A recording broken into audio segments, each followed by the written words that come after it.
দোস্ত আমার, নওজোয়ান সাথী আমার, প্রিয় সন্তান, তুমি আমার। 16 বছর যাদের বয়স তোমাদের, তুমি আমার সন্তান। আমার প্রথম সন্তানের বয়স 16 বছর, আমার দ্বিতীয় সন্তানের বয়স 14 বছর, আমার তৃতীয় সন্তানের বয়স 9 বছর, আমার চতুর্থ সন্তানের বয়স 4 বছর। অতএব কমপক্ষে 16 বছর বয়স যাদের, তুমি আমার সন্তান। আমার সন্তান, আমি তোমার কাছে বললাম।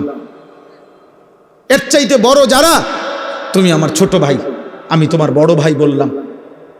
16 বছরের নিচে যারা, আমি তোমার বাবা বললাম, আমি তোমার অভিভাবক।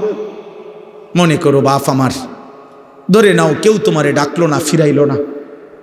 মনে করো দিনের পর দিন, রাতের পর রাত তোমরা মোবাইলে গান শুনতেছ, নর্তকীর নাচ দেখো, হারাম নারীর ছবি দেখো, গায়িকা নায়িকা নর্তকী, গানের আসর বাদ্যের আসরে তোমরা হয় মোবাইলে, নয় ছবিতে, নয় নাটকে, নয় সিনেমায়, নয় তোমরা মোবাইলের আয়োজনে, অথবা প্রকাশ্যে রাস্তায়, যেখানে হোক।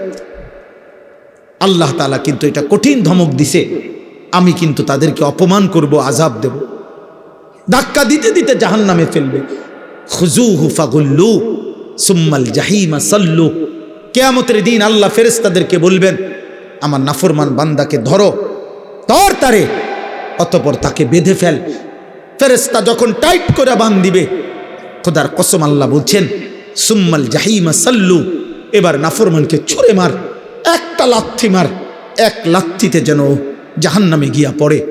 এবার যখন জাহান্নামে ফেলবে, জাহান্নামের ভিতরের ফেরেশতাকে আল্লাহ বলবে, তারে 70 হাত, সুম্মা ফি সিলসিলাতিন 70 জিরাআন। আল্লাহ বলবেন, হে আমার জাহান্নামের ফেরেশতারা, 70 হাত লম্বা আগুনের শিকল দিয়া এই নাফরমানকে তার গলায় রশি লাগা, শিকল লাগা, ফাসলুকুহু, কুত্তার মতো শিকল লাগাইয়া 70 হাত লম্বা শিকল দিয়া পুরা জাহান্নামে তারে ঘুরা, আর পুরা জাহান্নামীদের কাছে বলে দে তার পাপের ঘোষণা, সে কি কি পাপ করে আসছে। আল্লাহ আমারে হেফাজত করেন। আমার বাপ, আমার বন্ধু, রাত গভীরে আমি যদি আর কোনো দিন আসতে না পারি, আমি আজ বলে গেলাম,